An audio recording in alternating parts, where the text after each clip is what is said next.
जय हिंद दोस्तों, स्वागत है आपका अपने YouTube चैनल में। मैं जितेंद्र कुमार आप सब लोगों का स्वागत करता हूं। उम्मीद करता हूं दोस्तों आप सब लोग अच्छे होंगे और अपनी पढ़ाई वो सुचारू रूप से कर रहे होंगे।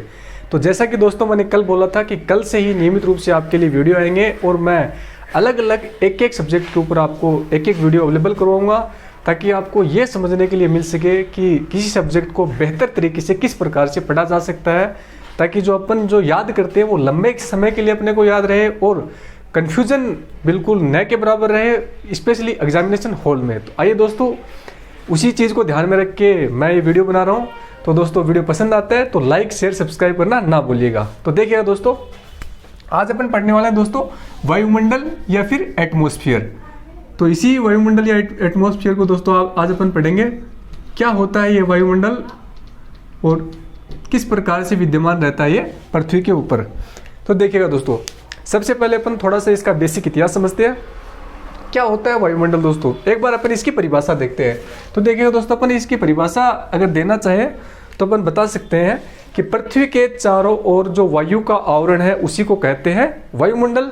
थोड़ी सी सुधरी हुई भाषा में अपन लोग बोल सकते हैं कि पृथ्वी के चारों ओर विभिन्न गैसों का जो आवरण है, विभिन्न गैसें जो फैली हुई है, उसी को कहा जाता है वायुमंडल।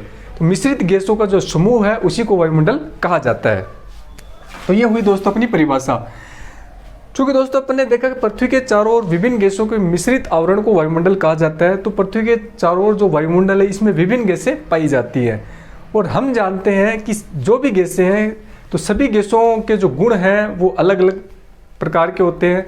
तो इसी के कारण दोस्तों जो अपना वायुमंडल है इसको अलग अलग गैसें पाई जाती है, तो उनके गुणों के आधार पे इस वायुमंडल को कुछ एक परतों में डिवाइड किया गया है।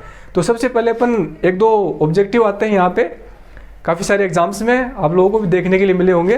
तो जो गैसों से संबंधित ऑब्जेक्टिव आते हैं थोड़ा एक बार उनको कवर करते हैं। तो देखिएगा दोस्तों, आपसे अगर क्वेश्चन पूछा जाए कि वायुमंडल में सर्वाधिक पाई जाने वाली गैस कौन सी है, तो सभी बताएंगे नाइट्रोजन लगभग 78% पाई जाती है, दूसरे नंबर पे ऑक्सीजन पाई जाती है, तीसरे नंबर पे आर्गन पाई जाती है जो अपनी अक्रिय गैस है, और चौथे नंबर पे जो पाई जाती है वो कार्बन डाइऑक्साइड पाई जाती है। हालांकि मात्रा में बहुत कम है, लेकिन चौथे नंबर पे अपनी कार्बन डाइऑक्साइड पाई जाती है। तो ये जो आंकड़ा है दोस्तों मैंने लिखा है यहाँ पे, इसको आप थोड़ा ध्यान रखना। ये आंकड़ा दोस्तों ऑब्जेक्टिव के रूप में आपसे अलग अलग कंपटीशन एग्जाम में पूछा जाता है। तो नाइट्रोजन है वो 78.08% पाई जाती है, और दोस्तों काफ़ी बार आपको एग्जाम में ऑप्शन में डायरेक्ट 78% ही देखने के लिए मिलेगा। 78.08% बहुत ही कम जगह आपको देखने के लिए मिलेगा। तो राइट आंसर आप 78 को लगाएंगे। ऑक्सीजन है दोस्तों वो पाई जाती है वायुमंडल के अंदर 20.98%, या फिर आप दोस्तों इसको लगभग 21% लिख सकते हो। तो ये दोस्तों आपको ऑप्शन में 21% के रूप में देखने के लिए मिलेगी।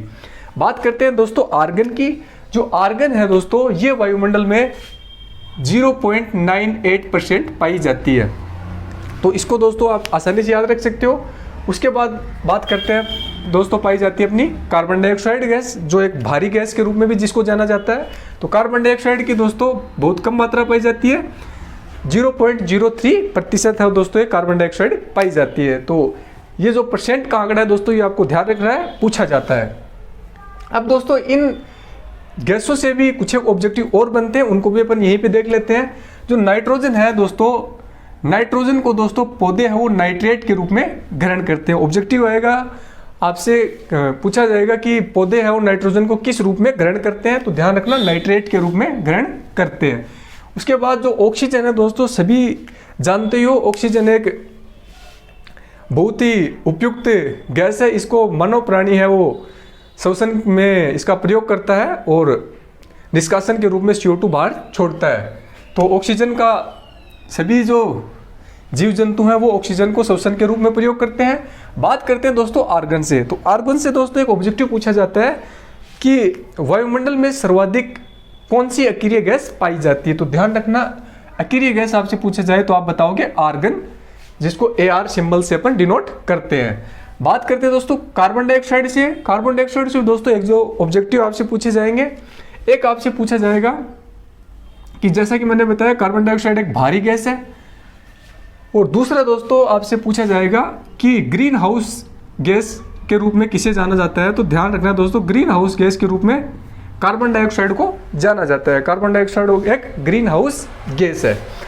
इसके अलावा ग्रीन हाउस गैस आपसे पूछ ले तो ये भी ऑब्जेक्टिव कई बार पूछा जाएगा, जलवाष्प, मीथेन, CH4 और CO2, ये सब दोस्तों ग्रीन हाउस गैसें हैं। इनके अलावा कोई चौथा ऑप्शन अगर आपको आपके एग्जाम में देखने को मिले तो आप उसको राइट आंसर लगा सकते हो। कौन कौन सी है ग्रीन हाउस गैसें दोस्तों, तो यहाँ पे लिख देता हूँ, एक तो CO2 है, एक CH4 मीथेन है दोस्तों, और एक जलवाष्प।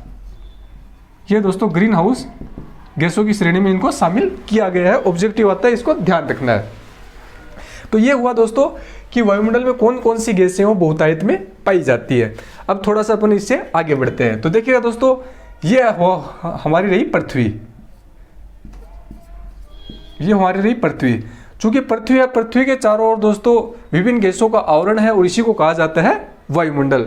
अब ये विभिन्न गैसें दोस्तों, इनकी प्रकृति अलग अलग प्रकार की होती है। तो इसी प्रकृति के आधार पर इस वायुमंडल को परतों के रूप में बांटा गया है। तो यहाँ से यहाँ तक एक परत, इसके बाद में एक परत, इसके बाद में एक परत, इसके बाद में एक परत, इसके बाद में एक परत। इस प्रकार से गैसों की प्रकृति के आधार पर वायुमंडल को विभिन्न परतों में बांटा गया है। बढ़ते हैं दोस्तों आगे। ये जो विभिन्न परतों में दोस्तों बांटा गया है, इन्हीं परतों का अध्ययन करेंगे अपन इस चैप्टर में वायुमंडल में, और इन्हीं परतों को कौन कौन से क्वेश्चन इन परतों से पूछे जाते हैं आने वाले कंपटीशन एग्जाम में, उन सभी का अपन डिटेल से यहाँ पे अध्ययन करेंगे। तो आइए दोस्तों एक बार अपन इनका क्रम देख लेते हैं। कई बार दोस्तों डायरेक्ट यहाँ पे एग्जाम में क्रम ही पूछ लिया जाता है, तो ध्यान रखना। यह है दोस्तों पृथ्वी की सतह, ये पृथ्वी की सतह है दोस्तों। ध्यान रखना दोस्तों, पृथ्वी की सतह से जस्ट ऊपर जो भी मंडल पाया जाता है, ये जो मैंने डिनोट किया है इस लाइन के और इस लाइन के बीच का ये जो एरिया है, इसको दोस्तों कहा जाता है क्षोभ मंडल या फिर ट्रोपोस्फियर। क्षोभ मंडल के जस्ट ऊपर दोस्तों ये जो एरिया है, इसको कहा जाता है दोस्तों स्ट्रेटोस्फियर या फिर समताप मंडल। और समताप मंडल के जो ऊपर की जो परत है दोस्तों, इसको कहा जाता है मोनोस्फियर या फिर मध्य मंडल। और मध्य मंडल के जो ऊपर की जो परत है दोस्तों, इसको कहा जाता है दोस्तों आयनोस्फियर या फिर आयन मंडल। और आयन मंडल के जो ऊपर की परत है दोस्तों, इसको कहा जाता है ब्रीमंडल या फिर इसको एक्सोस्फियर आप कह सकते हो। ये जो इंग्लिश नाम है दोस्तों, ट्रोपोस्फियर, स्ट्रेटोस्फियर, मोनोस्फियर, आयनोस्फियर, एक्सोस्फियर, ये मैंने इसलिए लिखे हैं। कई बार दोस्तों डायरेक्ट आपसे एग्जाम में यही पूछेगा कि पृथ्वी के नज़दीकी मंडल है, और ऑप्शन में डालेगा ट्रोपोस्फियर, स्ट्रेटोस्फियर, मोनोस्फियर, ये नहीं लिखेगा कि क्षोभ मंडल, समताप मंडल, मध्य मंडल, आयन मंडल। तो इसीलिए आपको ये इंग्लिश नाम भी थोड़ा ध्यान रखने हैं कि क्षोभ मंडल को ट्रोपोस्फियर कहते हैं, समताप मंडल को स्ट्रेटोस्फियर, मध्य मंडल को मोनोस्फियर और आयन मंडल को आयनोस्फियर। तो ये नाम आपको थोड़े ध्यान रखने हैं। अब बात करते हैं दोस्तों, ये है अपनी पृथ्वी की सतह। तो कई बार इनकी इस प्रकार का क्वेश्चन में पूछा जाता है कि कितनी दूरी तक कौन सी परत पाई जाती है, तो उसको अपन थोड़ा याद करते हैं। तो देखिएगा दोस्तों, जो क्षोभ मंडल है, तो ये जो साइड है दोस्तों, ये इधर अपन ध्रुवों को डिनोट करते हैं, और ये वाली साइड है, ये विषुवत रेखा को डिनोट करती है। तो ध्यान रखना दोस्तों, यहाँ से जो क्षोभ मंडल की जो ध्रुवों पे जो ऊंचाई है दोस्तों, वो 8 किलोमीटर है, और जो विषुवत रेखा के ऊपर जो ऊंचाई है क्षोभ मंडल की, वो 18 किलोमीटर है। तो ध्रुव की ऊंचाई कम है और विषुवत रेखा के ऊपर ज़्यादा है। अगर यहाँ से अपन औसत ऊंचाई की बात करें कि क्षोभ मंडल की औसत ऊंचाई कितनी है, तो आप 12 से 16 किलोमीटर या 12 से 15 किलोमीटर आप आंसर दे सकते हो। तो क्षोभ मंडल की ऊंचाई ध्रुव पे 8 किलोमीटर और विषुवत रेखा पे 18 किलोमीटर। उसके बाद में अपने समताप मंडल की ऊंचाई कितनी है दोस्तों, 18 किलोमीटर से लेकर 50 किलोमीटर तक के ये जो एरिया है, इसको कहा जाता है समताप मंडल। उसके बाद में 50 से लेकर जो 80 किलोमीटर तक का जो एरिया है, इसको कहा जाता है मध्य मंडल। और जो 80 किलोमीटर से दोस्तों जो 640 किलोमीटर तक का जो ये सतह है, तो इसको कहा जाता है आयनोस्फीयर। और 640 किलोमीटर से ऊपर का जो भी एरिया है दोस्तों, जिसको अपन बरहीमंडल बोलते हैं, तो बरहीमंडल आपसे पूछे तो 640 किलोमीटर से ऊपर का एरिया आप बताओगे।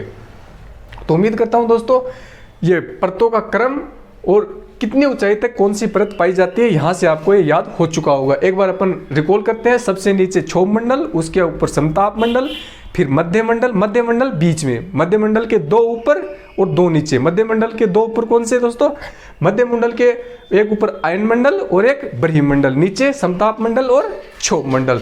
बीच में कौन सा है? बीच में अपना मध्य मंडल। मध्य मंडल के 2 परतें ऊपर पाई जाती है और 2 नीचे पाई जाती है। तो ये आपको ध्यान रखना है। अब दोस्तों ये जो वायुमंडल की जो ये परतें पाई जाती है दोस्तों, क्षोभ मंडल, समताप मंडल, आयन मंडल, तो इनसे अलग अलग एग्जाम में अलग अलग प्रकार से ऑब्जेक्टिव पूछे जाते हैं। तो अपन अब उनको याद करते हैं, बिल्कुल पॉइंट वाइज याद करेंगे ताकि किसी भी कंपटीशन एग्जाम में कोई भी ऑब्जेक्टिव पूछा जाता है तो निश्चित रूप से अपना क्वेश्चन सही सही बनना चाहिए। तो आइए दोस्तों देखते हैं। तो यहाँ दोस्तों थोड़ा लाइट आ रहा होगा आपको, मैं थोड़ा इसको इधर लिख देता हूँ। तो देखिएगा दोस्तों, थोड़ा इसको इधर लिख लेते हैं। तो देखिएगा दोस्तों, अपन देखेंगे क्षोभ मंडल को।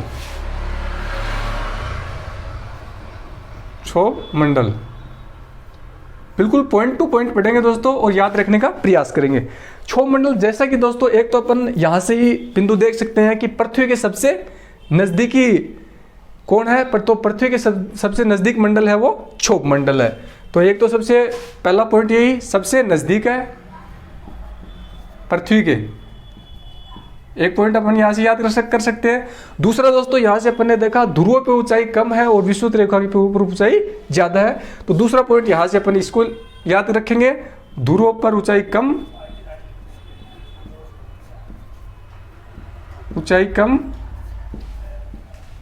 व विषुवत पर अधिक, विषुवत रेखा पर इसकी ऊंचाई अधिक है। तो दूसरा पॉइंट दोस्तों अपना यहां से आ जाता है। तीसरा जो इंपॉर्टेंट क्वेश्चन दोस्तों यहां से पूछा जाता है अपना क्षोभ मंडल से, या फिर आप कह सकते हो ट्रोपोस्फियर से, वो दोस्तों ये है कि पूछा जाएगा आपको कि मौसम संबंधी घटनाएं हैं वो किस मंडल में होती हैं। तो मौसम संबंधी सभी घटनाएं जैसे बादल बनना, बिजली चमकना, वर्षा आना, आंधी आना, तूफान आना, ये सभी घटनाएं दोस्तों वो सब क्षोभ मंडल में होती हैं। तो आपको ध्यान रखना है मौसम संबंधी घटनाएं वो कौन से मंडल में होती हैं? क्षोभ मंडल में। मौसम संबंधी घटनाएं, तो आप बिल्कुल पॉइंट टू पॉइंट दोस्तों आप याद करोगे तो सभी क्वेश्चंस को आसानी से याद रख पाओगे। तो मौसम संबंधी घटनाएं क्षोभ मंडल में होती है। उसके बाद दोस्तों जैसा कि मैंने बताया दोस्तों कि जो भारी गैसें हैं दोस्तों, भारी गैसें हैं वो पृथ्वी के जो सतह है वो पृथ्वी के सतह के आसपास पाई जाती है। और पृथ्वी की सतह के आसपास कौन सा मंडल है? पृथ्वी की सतह के आसपास तो यही मंडल है, क्षोभ मंडल। तो सिंपल सी बात है, जो सभी भारी गैसें हैं वो क्षोभ मंडल में पाई जाती हैं। तो एक पॉइंट यहाँ से अपन याद रख सकते हैं कि भारी गैसें पाई जाती है। फॉर एग्जाम्पल CO2 वगैरह भारी गैसें इसमें पाई जाती हैं। तीसरा दोस्तों एक और यहाँ से इंपॉर्टेंट क्वेश्चन पूछा जाता है कई बार एग्जाम में, इसको आपको ध्यान रखना है। एक ये मौसम संबंधी बहुत ज़्यादा पूछा जाता है, और एक और ये आपको किसी बड़े कंपटीशन एग्जाम की तैयारी कर रहे हो तो इसको आप ध्यान रखना। जैसे जैसे दोस्तों अपन क्षोभ मंडल में ऊपर की तरफ बढ़ते हैं, ऊंचाई की तरफ बढ़ते हैं, वैसे वैसे तापमान में कमी होती चली जाती है। इसका क्या कारण है? क्योंकि दोस्तों जैसा कि मैंने बताया इसमें भारी गैसें पाई जाती है, और जैसे ही सूर्य का ताप सतह के ऊपर आएगा तो ये जो भी भारी गैसें हैं ये ताप को, CO2 जो गैस है ताप को अब्जॉर्ब करती है, अवशोषित करती है, और ताप का अवशोषण करने के बाद यहाँ पे उपस्थित गैसें हैं वो गर्म होके ऊपर उठने लगती हैं। और गर्म होके दोस्तों ऊपर उठेंगी तो दोस्तों क्या है, एक तो जो ये क्षोभ मंडल की जो ये ऊंचाई है इसमें वृद्धि होगी, और दूसरा जो इसका तापमान है तो जैसे जैसे ऊपर जाएंगे तो तापमान में कमी होती चली जाएगी। तो दोनों बिंदुओं का आप ध्यान रखना है कि ऊंचाई बढ़ती है तो दोस्तों तापमान कम होता चला जाता है। ऊंचाई बढ़ती है, ऊंचाई बढ़ती है तो ताप कम होता है, ताप कम होता है। और कितना कम होता है इसको आपको ध्यान रखना है। कितना कम होता है दोस्तों? 165 मीटर ऊंचाई पर अगर अपन जाते हैं तो लगभग 1 डिग्री सेंटीग्रेड तापमान है वो कम हो जाता है। या फिर आपने इसको ऐसे लिख सकते हैं कि 1 किलोमीटर की ऊंचाई के ऊपर अपन जाते हैं तो लगभग 6.4 डिग्री सेंटीग्रेड तापमान है वो कम हो जाता है। और कम क्यों हो जाता है इसका मैंने आपको कारण बता दिया है, क्योंकि पृथ्वी की सतह पर दोस्तों सर्वाधिक मात्रा में भारी गैसें पाई जाती है, और भारी गैसें सूर्य का जो ताप है वो या फिर सूर्य का जो रोशनी है उसको ज़्यादा ग्रहण करती है, और इसी कारण से जो धरातल का जो ताप है वो ज़्यादा होता है। और जैसे जैसे अपन ऊंचाई पे जाएंगे तो भारी गैसें वहाँ पे कम पाए जाएंगे और वहाँ का तापमान वो कम होता चला जाएगा। तो एक और बिंदु दोस्तों, अपन यहाँ से ये ऊंचाई बढ़ती है तो तापमान कम होता चला जाता है। इसके बाद में दोस्तों एक दो बिंदु अपन और याद कर सकते हैं। जैसे कि मैंने बताया था कि जो क्षोभ मंडल है इसकी औसत ऊंचाई है दोस्तों, वो कितनी है, 12 किलोमीटर से लेके 16 किलोमीटर आप बता सकते हो। 12 से 15 भी आपको ऑप्शन में देखने के लिए मिल सकता है। वैसे ध्रुवों पे 8 थी और विषुवत रेखा पे 18 थी, तो औसत अपन निकालेंगे तो 12 से 16 किलोमीटर अपना राइट आंसर होगा। नेक्स्ट बिंदु दोस्तों अपन यहाँ से याद रख सकते हैं, क्षोभ मंडल से संबंधित गर्मियों में ऊंचाई बढ़ जाती है जबकि सर्दियों में ऊंचाई कम हो जाती है। तो यह भी दोस्तों वही भारी गैसों का कारण है, क्योंकि दोस्तों गर्मियों में क्या है कि सूर्य की रोशनी है वो बहुत तेज होती है और तापमान बहुत ज़्यादा होता है। तो तापमान ज़्यादा होने से क्या होता है दोस्तों, जो भी गैसें हैं वो गैसीय अवस्था में आके ऊपर उठने लगती हैं, और ऊपर जैसे ही गैसीय अवस्था में आके कोई भी गैस ऊपर उठेगी तो जो इसकी ऊंचाई है इसकी ऊंचाई में वृद्धि होगी। और सर्दियों में है तापमान कम होने से गैसें संपीड़ित हो जाती हैं, संकुचित हो जाती है। उसकी वजह से जो ये ऊंचाई है इसके मान में थोड़ा ऊंचाई के मान थोड़ा कम हो जाता है और ऊंचाई के मान में कमी देखने को मिलती है दोस्तों। तो गर्मियों में ऊंचाई क्यों बढ़ती है और सर्दियों में क्यों कम होती है, तो आप लोग ये समझ चुके होंगे। तो ये है दोस्तों क्षोभ मंडल। तो क्षोभ मंडल से इंपॉर्टेंट पॉइंट ध्यान रखना है, क्या क्या है, सबसे नज़दीक का मंडल है, भारी गैसें इसमें पाई जाते हैं, जैसे जैसे ऊंचाई की तरफ जाते हैं तो तापमान कम होता चला जाता है। कितना कम होता है, 165 मीटर पे 1 डिग्री सेंटीग्रेड तापमान कम होता चला जाता है। सभी मौसम संबंधी घटनाएं इसमें शामिल हैं। और दोस्तों औसत ऊंचाई आप ध्यान रख सकते हो 12 से 16 किलोमीटर है, और गर्मियों में ऊंचाई इस परत की बढ़ जाती है और सर्दियों में कम हो जाती है। बढ़ते हैं दोस्तों नेक्स्ट, समताप मंडल। तो समताप मंडल से संबंधित भी एक दो पॉइंट एग्जाम में देखने के मिलते हैं, तो अपन उनको याद करते हैं। एक पॉइंट दोस्तों आपको ध्यान रखना है कि मौसम संबंधी घटनाएं इसमें नहीं होती हैं, नंबर 1 पॉइंट। दूसरा पॉइंट, मौसम संबंधी घटनाएं नहीं होने के कारण यह जो मंडल है ये वायुयानों की उड़ानों के लिए बहुत उपयुक्त माना गया है। क्वेश्चन आपसे पूछा जाएगा कि वायुयानों की उड़ानों से संबंधित मंडल है या आयन है, तो आप बताओगे समताप मंडल। तो मौसम संबंधी घटनाएं नहीं होती है, वायुयानों की उड़ानों के लिए एक उपयुक्त मंडल है। और एक पॉइंट और आप यहाँ से याद रख सकते हो कि दोस्तों जो समताप मंडल है इसमें एक ओजोन लेयर पाई जाती है, ओजोन परत पाई जाती है। तो इससे संबंधित 2-3 फैक्ट पूछे जाते हैं, उनको अपन देख लेते हैं। तो एक फैक्ट आपसे पूछा जाएगा कि ओजोन परत कौन से मंडल में पाई जाती है, समताप मंडल में पाई जाती है। ओजोन परत है, इसका मुख्य कार्य क्या है, सूर्य से आने वाली पराबैंगनी किरणों से हमारे शरीर की रक्षा करती है, जो हमेशा कैंसर जैसे घातक रोगों से बचाती है। तो ओजोन लेयर का मुख्य रूप पराबैंगनी किरणों से रक्षा करती है। ओजोन जो है दोस्तों, ओजोन परत के अंदर मुख्यतः O3 या ओजोन गैस पाई जाती है। तो कई बार आपसे इस प्रकार का ऑब्जेक्टिव पूछ लेगा छोटे एग्जाम्स में कि ओजोन का सूत्र है, तो डायरेक्ट ध्यान रखना O2 नहीं है, O3 है उसका सूत्र है। तो ये फिर दोस्तों ओजोन से संबंधित एक दो बिंदु और आपको ध्यान रखना, पूछा जाएगा कि ओजोन परत के क्षरण का या क्षय का कारण क्या है। तो CFC जो क्लोरोफ्लोरोकार्बन है वो ओजोन परत के क्षय का कारण है। तो ये बिंदु भी आप लोग यहाँ से ध्यान रखोगे।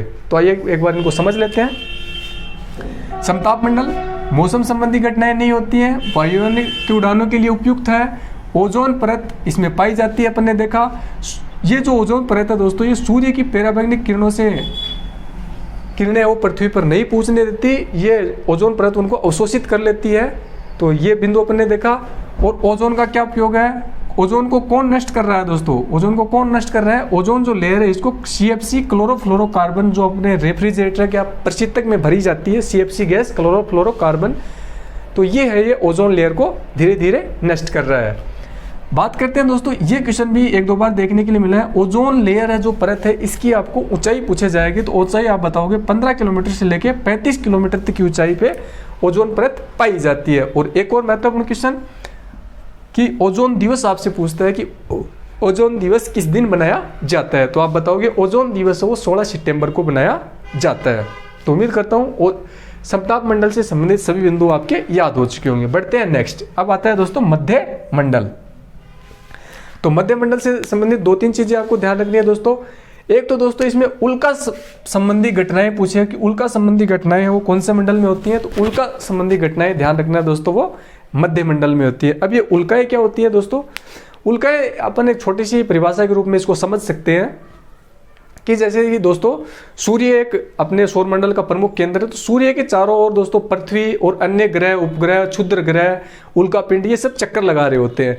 तो कोई उल्कापिंड या आप मान सकते हो कोई पत्थर का टुकड़ा जैसे ही सूर्य के चारों तरफ परिक्रमा कर रहा होता है, तो उस परिक्रमा के दौरान पृथ्वी भी परिक्रमा कर रही होती है, तो वो पिंड है वो पृथ्वी के गुरुत्वाकर्षण के कारण दोस्तों पृथ्वी की तरफ आकर्षित हो जाता है, और पृथ्वी की तरफ आकर्षित होने के कारण वो पिंड जैसे ही पृथ्वी की लेयरों के संपर्क में आता है दोस्तों, जैसे ही वो मध्य मंडल में पहुंचता है, तो घर्षण के कारण उसमें है वो ज्वाला उत्पन्न हो जाती है, अग्नि उत्पन्न हो जाती है, उसके कारण वो जलने लगता है। तो उसी को कहा जाता है उल्का दोस्तों, और जिसको अपन सामान्य भाषा में, बोलचाल की भाषा में टूटता हुआ तारा भी कहते हैं, जबकि दोस्तों ऐसा कुछ होता नहीं है। तारा है वो गैसीय अवस्था में पाए जाते हैं, सभी तारे गैस के गोले हैं, तो गैस कभी टूटती नहीं है, इसको ध्यान रखना है। तो मध्य मंडल में क्या है दोस्तों? उल्का संबंधी घटनाएं होती है। उल्का क्या है ये मैंने आपको समझाया। बात करते हैं दोस्तों ऊपरी सतह के पास ताप -100 डिग्री सेंटीग्रेड है जो सबसे कम है। ये दोस्तों एक इंपॉर्टेंट बिंदु है, इसको आपको ध्यान रखना है। क्वेश्चन आपसे पूछा जा सकता है कि वायुमंडल की कौन सी ऐसी परत है या कौन सा ऐसा मंडल है जिसके ऊपरी सतह का ताप सबसे कम होता है, और कितना होता है? -100 डिग्री सेंटीग्रेड तक इसका ऊपरी सतह का ताप होता है, वो है मध्य मंडल। और तो ये दोस्तों 2-3 बिंदु आपसे ध्यान रखने हैं मध्य मंडल से। एक, उल्का संबंधी घटनाएं इसमें होती है। नेक्स्ट, ऊपरी सतह का ताप -100 डिग्री सेंटीग्रेड पाया जाता है। बढ़ते हैं नेक्स्ट। अब आता है दोस्तों अपना आयन मंडल। तो आयन मंडल से संबंधित भी 1-2 बिंदु ध्यान रखने हैं। आयन मंडल से संबंधित आपको ध्यान रखना है, एक तो दोस्तों ये जो परत है आयन मंडल है, इसमें जो भी गैसें पाई जाती हैं उनमें आयनिक गुण पाए जाते हैं। आयनिक गुण का मतलब ये है कि दोस्तों पृथ्वी से जो भी रेडियो तरंगें यहाँ पे भेजी जाएंगी आयन मंडल में, तो पृथ्वी की तरफ से जो रेडियो तरंगें भेजी जाएंगी वो दोस्तों आयन मंडल से परावर्तित होकर वापस पृथ्वी के ऊपर लौटती हैं। तो यहाँ से ये 1-2 फैक्ट पूछे जाते हैं, इनको ध्यान रखना है। आयनिक गुण है इसीलिए इसको आयन मंडल कहा जाता है। और दूसरा, जो रेडियो तरंगें वो परावर्तित कहाँ से होकर आती हैं? वो आयन मंडल से होकर आती है। अब अपन देखते हैं दोस्तों एक और अपना लास्ट बच गया जो बृहिमंडल। तो थोड़ा दोस्तों इसको अपन समझ लेते हैं। तो बहिर्मंडल से संबंधित दोस्तों 2-4 पॉइंट है, इनको अपन ध्यान रखना है। बहिर्मंडल या एक्सोस्फीयर, बृहिमंडल सॉरी दोस्तों। तो देखिएगा दोस्तों बृहिमंडल क्या है? तो एक पॉइंट तो दोस्तों आपको ध्यान रखना है कि 640 किलोमीटर से जो ऊपर की जो ऊंचाई है उसको कहा जाता है बृहिमंडल। अब पॉइंट यहां से 1-2 आप याद रख सकते हो दोस्तों कि इसमें दोस्तों है उपग्रह प्रक्षेपण किए जाते हैं। उपग्रह प्रक्षेपण किए जाते हैं। तो आपसे पूछे कि उपग्रह है वो किस मंडल में छोड़े जाते हैं, तो आप आंसर बताओगे बृहिमंडल में छोड़े जाते हैं। नेक्स्ट बिंदु दोस्तों, एक उपग्रह प्रेक्षण से संबंधित 2 बिंदु आपको ध्यान रखने हैं। एक दोस्तों था भूस्थितिक उपग्रह। तो भूस्थितिक उपग्रह दोस्तों कितनी ऊंचाई पे छोड़े जाते हैं? तो भूस्थितिक उपग्रह दोस्तों 16,000 किलोमीटर की ऊंचाई पर छोड़े जाते हैं। तो ये आंकड़ा आपको ध्यान रखना है। और दोस्तों ध्रुवीय जो उपग्रह है दोस्तों ये लगभग 700 से 1100 किलोमीटर की ऊंचाई पे छोड़े जाते हैं। तो ये दोनों क्वेश्चन ऑब्जेक्टिव के रूप में पूछे जाते हैं, इनको आपको थोड़ा ध्यान रखना है। उपग्रह प्रक्षेपण से संबंधित मंडल कौन सा है? बृहिमंडल है। भूस्थितिक उपग्रह कितनी ऊंचाई पे छोड़े जाते हैं? 16,000 किलोमीटर। और ध्रुवीय जो उपग्रह है वो 700 से लेकर 1100 किलोमीटर की ऊंचाई के ऊपर छोड़े जाते हैं। तो ये दोस्तों अपन ने इस प्रकार से देखे 5 मंडल और इनसे आने वाले ऑब्जेक्टिव। तो उम्मीद करता हूं दोस्तों ये जो वीडियो है, अगर आपने पूरा वीडियो ध्यान से देखा, इसको ध्यान से समझा है, तो निश्चित रूप से आप सभी क्वेश्चन आराम से बना पाओगे।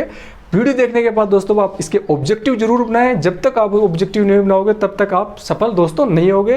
वीडियो पसंद आता है तो लाइक, शेयर और सब्सक्राइब करना ना भूलिएगा। मिलते हैं दोस्तों नेक्स्ट वीडियो में, तब तक के लिए जय हिंद, जय भारत।